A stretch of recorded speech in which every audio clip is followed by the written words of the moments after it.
Hey there, subscribe to my channel, and also press this bell icon so you never miss any new updates, cause whenever we upload new video you will get a notification on your phone. The test is in 4 parts, Part 1, Part 2, Part 3, and Part 4. Now look at Part 1.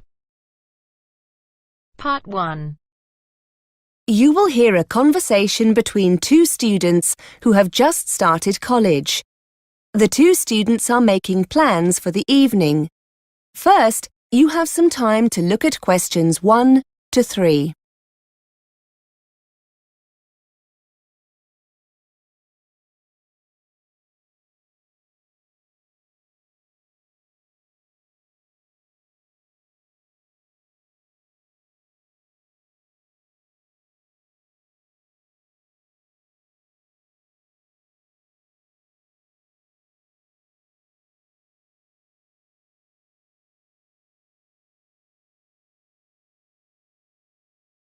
Now we shall begin.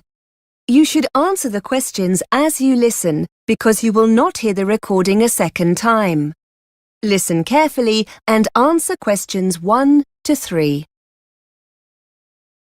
Hi Lydia, how was your French class? I enjoyed it. Françoise, the teacher, she's really nice and friendly. What about you? You're in the exam class, aren't you? Yes, it was good. There's a lot of work, but I think I'm going to enjoy it. Anyway, we were going to meet up later, weren't we? To see what the city centre's like. Do you still want to go? Definitely, yes. Some of the people in my class went out last night and had a great time. Where would you like to go? What would you like to do? I'm not that bothered, really. We could walk around for a while, do some window shopping, see some local sights. I wouldn't mind seeing a film later in the evening if you'd like to. My host family are cooking, so I don't think I'll be hungry for a meal or anything like that. I don't really want to stay out too late, no clubs or anything. What about you? Let's just see how we feel when we get there, shall we? My teacher told me it's late night shopping, so there should be lots to do. Shall I meet you after school?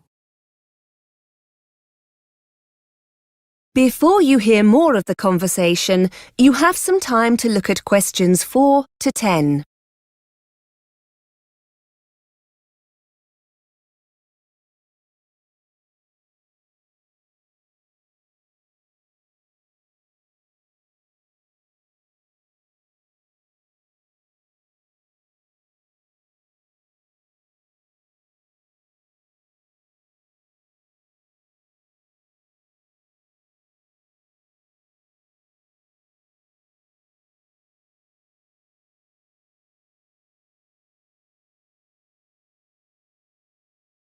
Now listen and answer questions 4 to 10.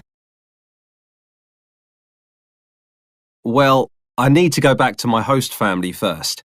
As I said, they're cooking me a meal and it'll be a chance to meet all their family. Shall I come to your house when I've finished? You're with the host family as well, aren't you? Yes, I haven't memorised the address yet. Wait a minute. Where's that card they gave me earlier? Here it is. Have you got a pen? Hang on. Right. Yes, what is it? OK, it's Mr. and Mrs. Andrews. You don't need that, do you? Here we are. The address. It's 60 Mayweather Road. It's in Coldfields, not far from the city centre, actually. My house is on the 14 bus route. It's easy to find. It's just across the road from the police station. If you get lost, here's the telephone number. 01764 388 64. Shall we say about 6? OK, that'll give me time to get ready. I'd like to find somewhere that sells paper and pens if possible. I'm sure you'll find somewhere. I'm hoping there's a bookshop. The teacher has recommended a good grammar practice book for the course. If we've got time, I could use this voucher the school gave us for a free coffee in the library cafe. Oh yes, I've got one of them too. Good idea.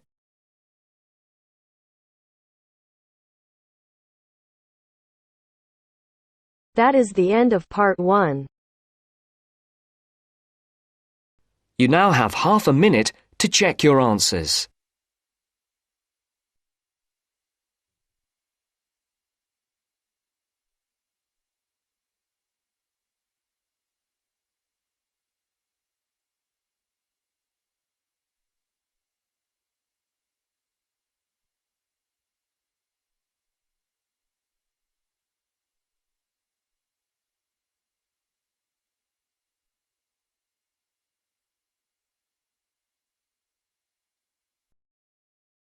Now turns to Part 2.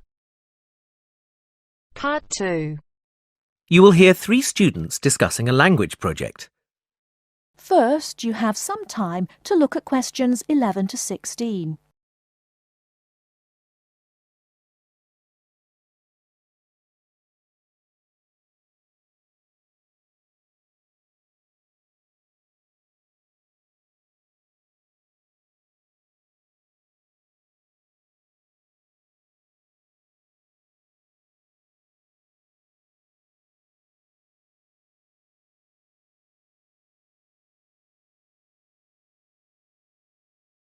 Now, listen carefully and answer questions 11 to 16. So, we need to get this field trip sorted out as soon as possible, don't we? Yes, let's get started. James, have you worked out which 2 countries we should travel to? Well, I thought we could go to the USA and Mexico because that's where the populations of most native languages are concentrated. But then I found out that the 3 languages we're most interested in are more widely spoken in Canada than Mexico, so I think we should go there instead. OK. Anna, weren't you going to think about our research focus? Yes, and I think I've found 2 areas that would work well. Firstly, use of the 3 languages, Nardini, Salishan and Algic among the younger generation, people up to the age of 25. I found out that although there are many older speakers of Algic, it's used much less by the young. In fact, young people under the age of 25 use both Nardini and Salishan more than Algic. That's interesting. That means that native language use isn't really being affected by the older generations anymore. So what's the other focus area then, Anna? Well, it would be good to try to find out what affects changes in native language speaker populations. You mean things like family life and the influence of popular culture or tourism? Yes, areas like that, but not tourism or culture because they're too general. I think we should look at whether family has an impact in terms of passing on native language use, and possibly the effects of government language policy too. Government figures can be deceptive, but they're still worth looking at. Maybe we should also focus on something like job creation and work statistics and the number of people who leave the USA to live in another country instead. Yes. I think emigration would be as useful as language policy. OK then, let's focus on those 3 as well as what happens in families.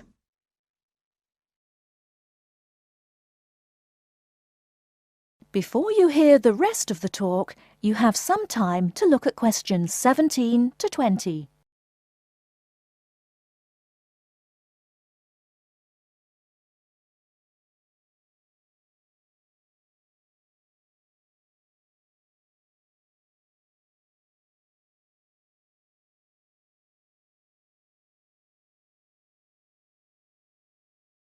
Now listen and answer questions 17 to 20. Well, shall we look at our route now? Most of the speakers we're looking for are in California, so we could start there. We can spend 2 weeks travelling around and meeting people to get some background information, and then start collecting data. What do you think about beginning in the southwest corner of the state and visiting the Barona Reservation? That's a good idea. We'll be able to get some interviews with native language speakers there. And then we could go to the Eastern Mountains to visit the local education authority of North County. They've got a native language project for school children. Why there? Wouldn't it be better to go to the education department in San Diego? It's bigger. But they focus more on Spanish and English bilingualism and less on native languages. In that case, the North County Education Authority will be more valuable, so let's do that. After that, we could head southeast to the town of Bishop. There's a company there called Cotec, which employs only bilingual speakers. I've emailed the managing director, who's happy to give us an interview. Oh, that's great work, James. It sounds like something we should definitely do. Right. Well, I'll email her to confirm. Also, we should go to Sun City. It's this bilingual town in the south-central area of the region. They have a policy whereby all signs in the town must be in the local language as well as English. We can take photos of these signs. They'll make good visuals for our report. But won't that be intrusive for the people who live there? No, they're used to it. The village is used as a model for other communities who'd like to do the same thing. In that case, let's add it to the itinerary. That is the end of part 2. You now have half a minute to check your answers.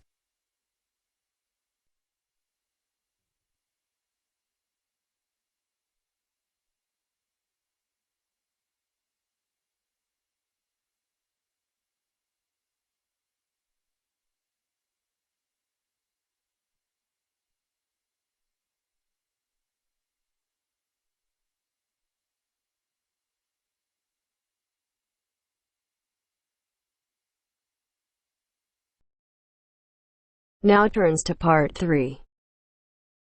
Part 3. Tutor answering students' questions about using the college intranet. First, you have some time to look at questions 21 to 25.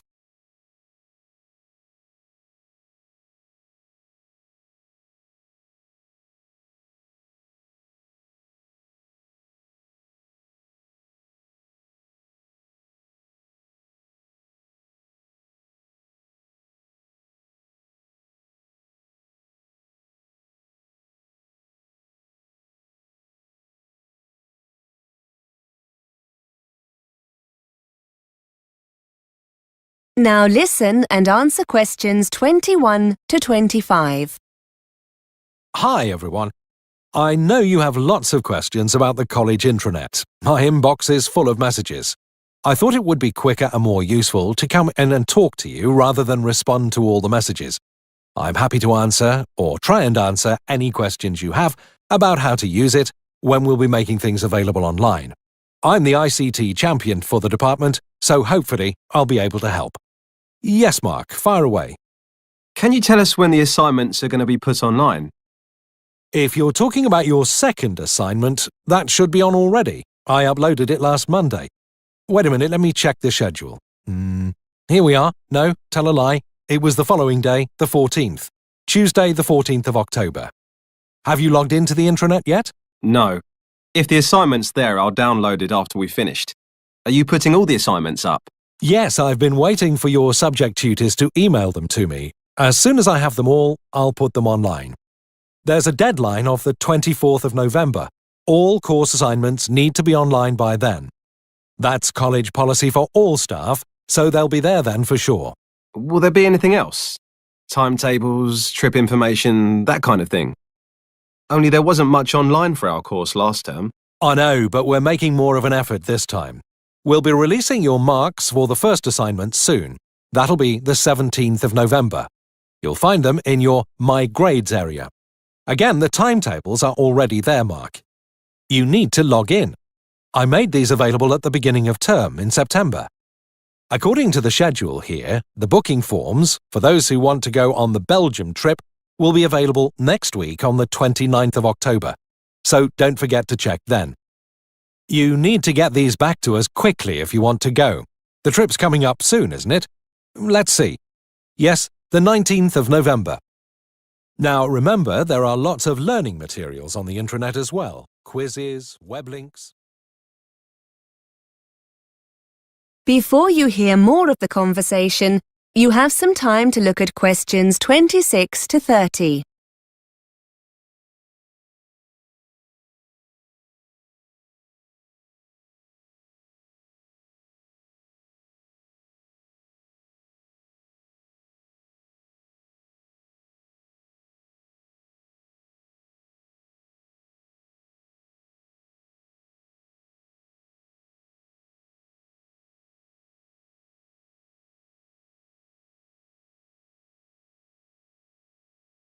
Now listen and answer questions 26 to 30. Sir, wouldn't it be easier if we were just given the documents, so we don't have to go online to get them? I know it seems a little frustrating, Claire, but we're doing it this way for a good reason. We're trying to cut down drastically on the amount of paper we get through. I'm afraid that students are always losing documents we give out in class. So we've decided to stop doing this. You have a limited printing allowance, which means you'll probably be more careful with any documents you have to print off. Besides, it means you'll always know where the information is when you need it. If you're at home and you forget an important date or need a document urgently, you can always log into the intranet and get it. You said something about quizzes, sir. Yes, we've had permission from the exam board to put some of their past papers online in an interactive form.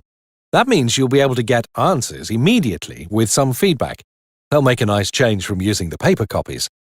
Most of them are already online, and I'll be putting the rest on over the next couple of weeks. As I said, these are authentic past papers, so you'll get a really clear idea of your progress. Just to let you know, the technology tracks your scores, so your tutors will be able to tell who's having problems and what areas of the syllabus you might need help with. So it's definitely worth spending some time doing them. That is the end of part 3. You now have half a minute to check your answers.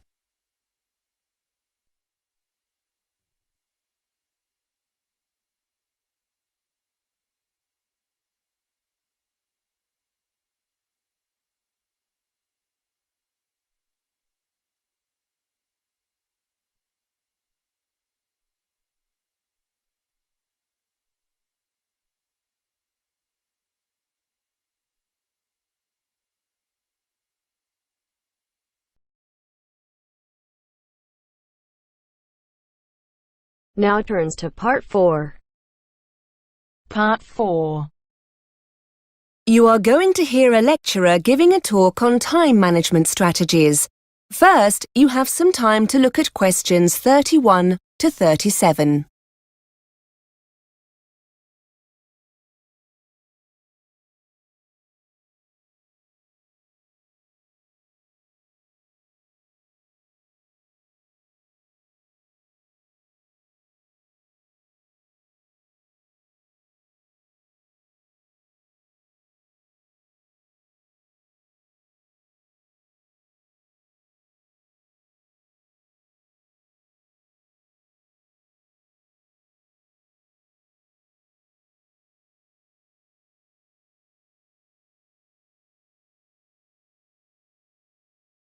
Now listen and answer questions 31 to 37. Hi everyone. Today Mark has come in to talk to you about time management strategies. If you remember, in the introductory session, I told you the difference it can make to your studies, so this is an incredibly important session. Thanks, Mark. Hello. Yes, I'm Mark. I lecture over in the business school, but I have a bit of a reputation for being rather evangelical about time management, and I'm often invited into other courses to talk about it. So, here I am. You've now come to the end of your first week at university, and you've probably noticed how different it is from school or college. For some people, this step up comes very naturally, but in our experience, many students find this new regime a challenge. People aren't watching over you anywhere near as much, and you're expected to be far more responsible for your own learning. Research I've carried out shows that 65% of male students have poor time management skills. It's not quite so high for females, but still, a majority of 55% would benefit from developing these skills. Students who don't will see their grades and general progress suffer as deadlines are missed or work gets rushed, with a decline in the quality of work as a result. In a nutshell, you need to be aware of the big picture, to know what's coming down the line at any given time and what needs prioritizing. Start by creating that big picture, using our yearly academic planner, and don't hide it away in a drawer somewhere. Give it pride of place somewhere, like on the bedroom wall, so you'll have daily reminders of what's approaching. During this first week, you'll have been given seminar and lecture times, essay deadlines, exam dates, and so on. Add these dates to your planner and add any new deadlines, such as seminar presentations or tutorial dates, as you get them. Those important non-academic occasions shouldn't be ignored either. Trips back home for family celebrations need to be factored in. Looking at your planner, the first thing that will strike you is how much time you have on your hands. Just a few seminars here and there, A couple of lectures on Tuesday and Thursday. Easy, you think. But this is very misleading indeed. Your planner only looks empty because it doesn't show all that essential self-study you'll need to do. And, as there's no one else structuring this time for you, you'll need to manage this yourself. You don't want to waste those hours between lectures or seminars in the cafe. Use this time to read through your lecture notes, prepare for the next seminar, or do some research for that next assignment. Essentially, structure your days on a 9-to-5 basis as if you were a full-time employee, and start to calculate how you're going to fill those gaps efficiently. Start by considering how you're going to meet all those deadlines. If there are any cooks among you, you'll know that putting a nice meal on the table requires more than just, well, cooking. You need to research the ingredients, buy them, chop, slice, mix, and so on. Cooking itself is a long way into the process. It's the same with that essay you have to write, or that presentation you might have to make. They need careful planning beforehand, and that time needs to be built into your preparation. Start prioritizing what needs doing and when. Download our monthly and weekly planners to help you map it all out. Before you hear the rest of the lecture, you have some time to look at questions 38 to 40.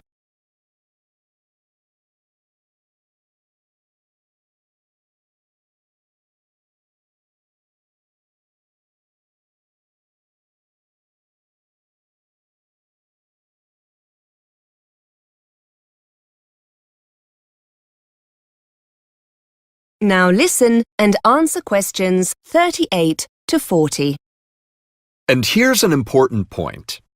When you're planning what to do, be task-oriented rather than time-oriented, and set achievable goals. Finding images for a presentation, for example, is measurable. Simply writing research 10 a.m. to 11 a.m. isn't.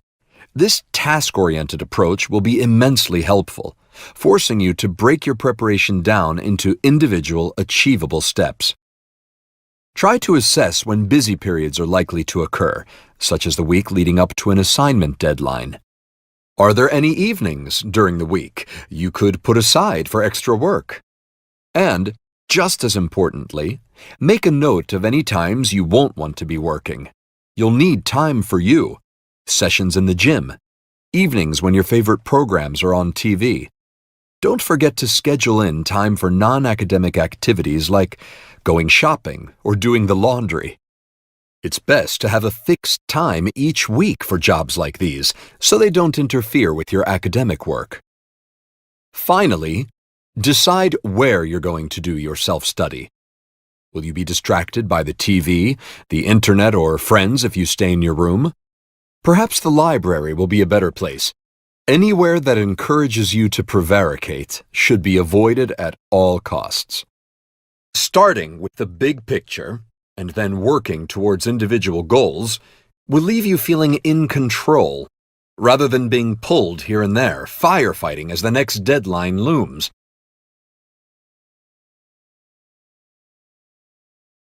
That is the end of part 4. You now have half a minute to check your answers.